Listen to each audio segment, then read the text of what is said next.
Welcome back to my Stargirl review. This is the season 3, episode 11. We just start with the fact that Courtney wants to have everyone team up to fight the Archer-Humanite.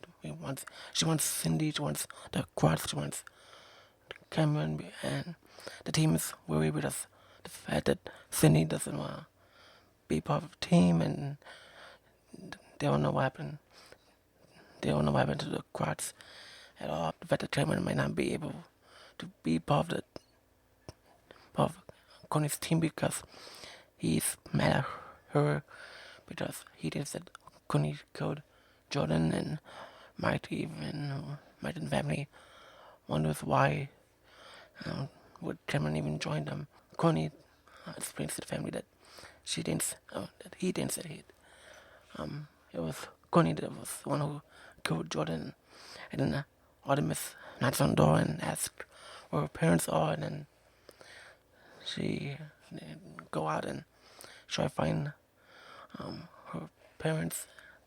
And something that Beth said was interesting, the fact that sports mask, which Crusher's mask, was found in the where they died, so it's weird because in previous episode, once Paula and Crusher were talking to Sylvester and Lily in the Kent house, he said he developed a mask, the Tahadi mask, and he took it back. Jordan basically destroyed the quartz except for sports masks, hockey mask, which is how Beth was able to find them easily. Not easily, but find them eventually.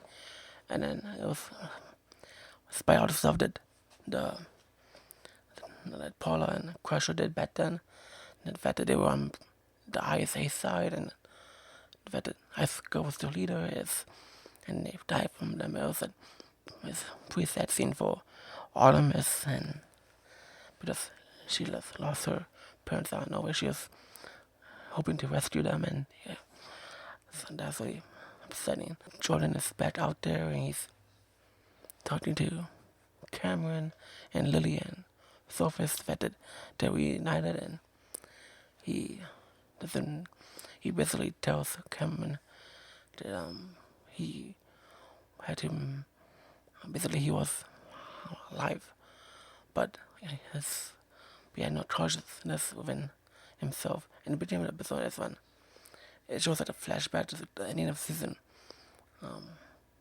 1, where Icicle died and he melted down into the sewage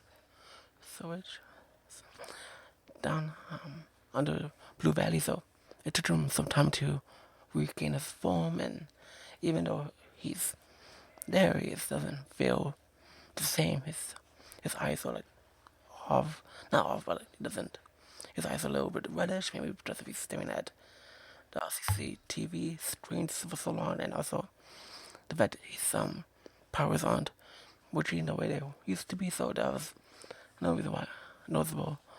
That he feels a little tired and throughout the episode, and he basically explains to Cameron the fact that it doesn't matter who killed him, the fact that he's back now is important, and he wants to. So basically, Courtney and Jordan actually want the same thing, but however, Jordan's basically lying about it, and what that is they want to team up to stop the Archer-Humanite, and Pat and Barbara get a phone call from Courtney about what happened to Artemis' parents when she was calling Pat.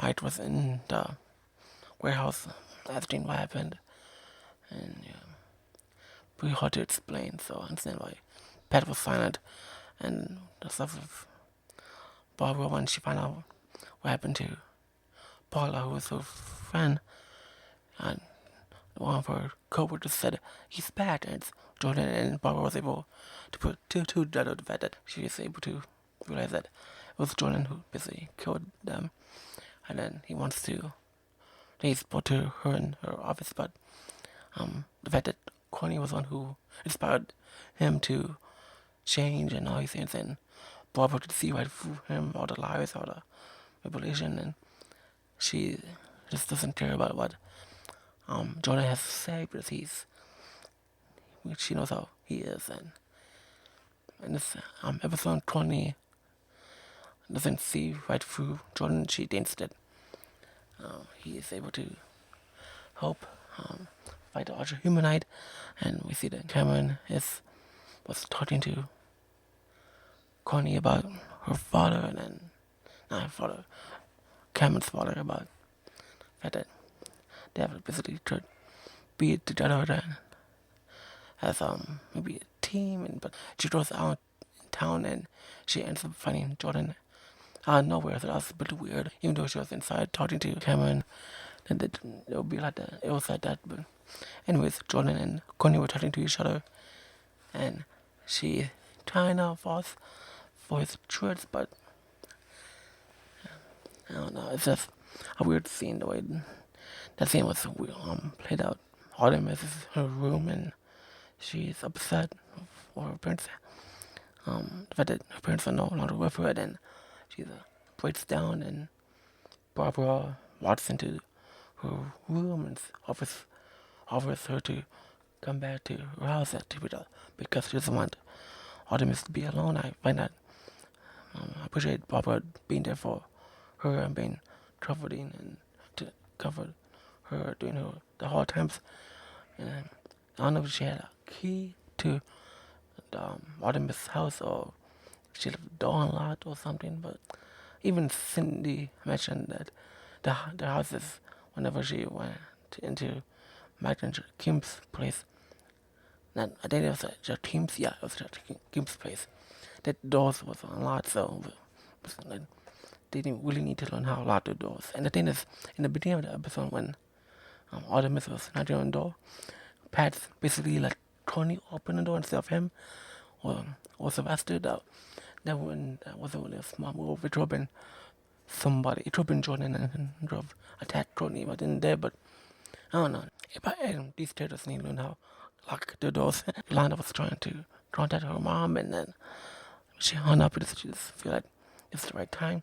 And then I like this the transition when she was on top of the inside Courtney's room, and then they transitioned to Sylvester. That was really cool how they did that. Sylvester and Pat talking about the fact that he was Starman wants to go after the Ultra Humanite and Jordan and face him because Sylvester wants to kill the dude who killed them previously, and Sylvester has every right to be mad, but it's like the way he is like speaking to Pat is like he was waiting to. It was weird the way he was speaking to Pat because he was like saying one sentence at a time.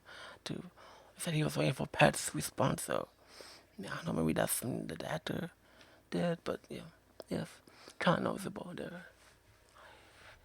And we see that Cindy will eventually decides to join the All Stars because she wants to find the Ultra Humanite, and Mike and the team are all decided, and the thing is that Kim wants to wish that Icicle was a normal human being who doesn't have his powers, and the Thunderbolt doesn't want to grant a wish because he said that would kill him. But if we wait to think about it, Kim is basically asked him to be normal, basically, in a way, kill him in a way. So it's the wish, the Thunderbolt pen is making no sense there. Maybe what your team said, I wish he was cured instead of cured, no matter if he had powers or not. Maybe that wish would have been better. Then they were be able to trap him or take him to jail. But the fact that the Thunderbolt pen seems pretty useless, honestly. But yeah, the thing is that Cindy would just sound bad, and the team was making Cindy a little bit uncomfortable, but that was also maybe, I don't know why, but it would been better if Cindy sat on a chair instead, or just was standing up when they were talking to, when she was talking to Manager Kim. That would have been better overall.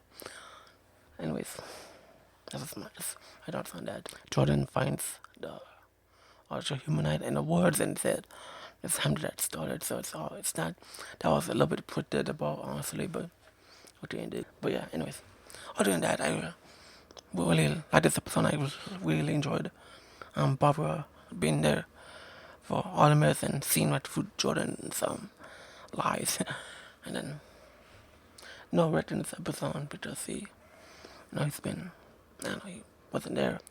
I feel like it doesn't matter if Cameron wants to team up with Courtney or not. Only that's something that Courtney should be thinking about. The fact that this possibility that he was saying no, but that's his father. So, or overall, this episode was real something. So hopefully y'all enjoy this episode. I'll see you next time, and don't forget to listen to this on Anchor. And I hope you guys have a wonderful day. Bye.